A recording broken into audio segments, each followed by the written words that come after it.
Hi, Kathia Woods, Philadelphia Tribune. Hi, Rachel. How are you? Good, Katya. How are you? Excellent, excellent. Listen, we all know that you are an outstanding cinematographer. Talk a little bit about, out of all the projects, what made you say this is the film that I'm going to choose as my own? What was it about the story that spoke to you personally? I think it was a combination of the fact that I didn't know the story and felt like I should, and felt like the world should, and just found Clarissa so inspiring. And you know, if I was gonna give so much of myself to something and put myself out there, it felt worth it. And the fact that I could see a little bit of myself and my own experience as a female DP and being kind of the exception to the rule and having to step through some extra hurdles, like there was enough that I could relate to too, that I felt like I would be additive to the project. And Barry Jenkins' writing is a gift to anyone, and so there was, I think that gave me the confidence too to be like, okay, if I'm gonna do it, this is the time. Also, one thing I respect is, we often talk about, people from other communities taking on stories by other communities. And I think it's not that people don't think you should do it. I think there should be a certain care and a certain observation and just studying that should be done in order to be respectful to that subject matter. And I think you went into that very much open, getting the feel of Flint, which is different than like Detroit or suburbs and other parts of Michigan. Talk about being important and being cognitive when you are telling stories that affect the community. The water crisis is very much still going on, and just understanding we can tell the story, be authentic, and be respectful all at the same time, and have our artistic vision. Yeah, I mean, I think that was just it. Like, authenticity was everything to me, and it was so important to me to sort of get it right. And, having Clarissa to lean on, having Jason to lean on, you know, investing in Flint, which I fell in love with. Flint is such a special place. That, I mean, knowing even like to fight for Flint, I think there are probably some people who would have shot, obviously for tax reasons or whatever, we were shooting principal photography in Toronto, and there was a lot of pressure to shoot Toronto for Flint, and I was like, absolutely not. Flint is, so specific, and also to bring some of obviously the money to Flint as well. But yeah, I mean, that I cared. And I wanted to make sure that we got it right, and I didn't pretend to know anything I didn't know. I was also really open to learning and to working with my collaborators to make sure that we were representing things accurately. And, I've never been as nervous as I was when we showed Clarissa. Mostly, I mean, for anybody to have your life story portrayed on the screen by somebody other than you, somebody playing your mom, somebody playing your dad, I was obviously like so nervous and cared so much.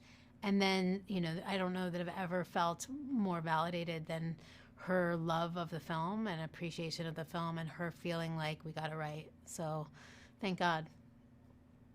What have you learned about the process about yourself? Because now, everybody's looking at you for the answers. I mean, you did an outstanding job, but what have you learned through the process where you're like, hey, I'm ready to do the next one, or just the fact that, because again, I think that there's a certain perspective that we as women bring to our work, whether it's what's in front of the camera or intimate scenes. I can always tell when a woman is behind the lens, and also our work environment. I think we're very communal people. We believe in partnership.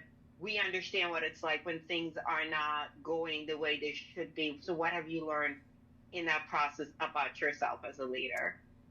I mean, I lead with love. Actually, it's Michael Latt, who was a dear friend of mine. His company's called Lead with Love. But, really trying to hire people who I respect and value, and give them the freedom to make great work, and to validate them back and say, thank you. I see you. I appreciate you. And, try to create an environment that's really just positive and playful. And so that was certainly validating to be in a position, so much of a set is top down.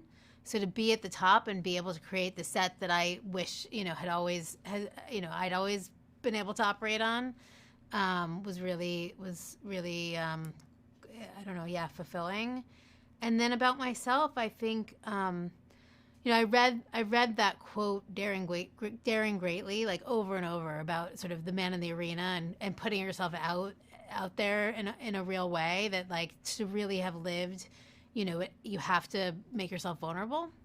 And this was a big exercise in vulnerability for myself. Like I was very comfortable and confident as a cinematographer, and I could have stayed there, but to yeah, to put everything on the line and tell a story that I thought should be out in the world was a level of vulnerability I'd never experienced before. And then to have it work and succeed and be the thing that I'd imagined, it's just like is really is really validating. And I think this idea that just believing in yourself is enough, maybe, and trusting your instincts. 100%. Well, I think you did an outstanding job. Thank you so much for your time and happy holidays to you. Thank you. Happy holidays to you as well. Hi, Kathia Woods of Philadelphia Tribune. Hi, guys. How are you? Hey, what's up? Listen, Brian, I love this. I mean, you keep a job. I'm not mad at you for that. Knock on wood. Knock on wood, right? Brian, I love this for you because it gave you an opportunity to show a different side of your talent. One of the things that I really respect is that you were like, I'm going to play this girl where she was at this point in her life. Like, you didn't let Hollywood do that. Let's get the silk wrap and all this, give you this cleaned up version, because I think it's important that people understand is at where she was at that point in her life. She, like, hair and clothes is not the focus. She was trying to eat and just get out of her situation. Yeah. Right. And talk about did you feel freeing, or were you also like, it's important that we show this type of Black girl on the screen? I think it was all of those things. I knew how important it was to be very authentic to that time and to who she was during that time. And it was really freeing. This was my first project, being able to come in and not have to wear makeup and not have to, get all glammed up. So it was really, really freeing to be able to just break free from all of that and what people usually, I guess, perceive me as. So it was definitely something that I loved, and I wanted to just fall completely into and push myself in that way. So it was really fun, and I really enjoyed being able to just even go back to that time. We're the same age, so I knew what we were wearing. I knew the hairstyles we were wearing, so it was just cool to sort of rewind a little bit. And for you, Brian, I think, what your character represents is somebody in everybody's neighborhood. Whether it's the Kool-Aid house or that place where kids can come and they know that they're safe. They're going to be taken care of. Yeah. People are going to look out for them, which is something that's kind of like fleeting, whether that's the Boys and Girls Club or whatever. Talk about that, because I think when most of us say we need community, that's what we mean. We somewhere where you go and someone doesn't judge you, and someone says, okay, like, as long as you follow these simple rules, like be kind, don't bring craziness, you are welcomed here. We don't judge about your situation. It's a dying art, mentorship, especially. I mean, it's a dying art, and it is one of the greatest weapons and tools, I think, that we have, because I think it's funny you mentioned the Boys and Girls Club. I would not be where I am if I didn't have it. I grew up in Northeast, Southeast DC, my early formative years, and there was a Boys and Girls Club that you had to cut through the woods to get to, and I used to go there every single day. And I remember, I was interested in chess when I was in 5th grade, and I was like, I don't see a lot of Black boys playing chess, so I'm going to start a chess club. And I went to the Boys and Girls Club. They got the chess boards for me. There was an older man that came and taught us young boys how to play chess, and I was like, I don't know if we do this anymore. I don't know if this still exists. And so being able to play Jason, to know that this man still exists and is still doing what he's doing in his community of Flint, Michigan, still teaching these young kids, boys and girls, how to box, how to have an appreciation for who they are, for their community, for knowing that them as Black boys and girls deserve everything in the world, put a charge on me. Because as I get older, I was like, oh, right, I have lived and I have done things and I should impart. Because sometimes it's easy for us to not feel like, I don't have anything to tell anybody. I don't have anything to teach anybody. I'm just trying to do it. Mm-hmm. But that's not true. You existing is the lesson, and you have to impart that. It's just about if the youth will listen, You know what I mean? Because they don't really listen as like we used to. But I'm just was that an attack? Yeah. I felt very attacked. I felt very attacked. Very. But no, it's true. I because I also have a lot to learn. I still have so much to learn as well. So.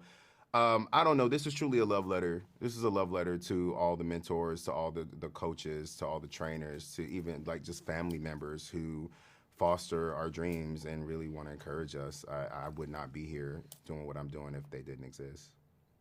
Absolutely. Well, again, congratulations, Ryan. Thrilled for you. Nice to see you, Brian. And happy holidays, guys. Thank you. Thank you Happy so much. holidays.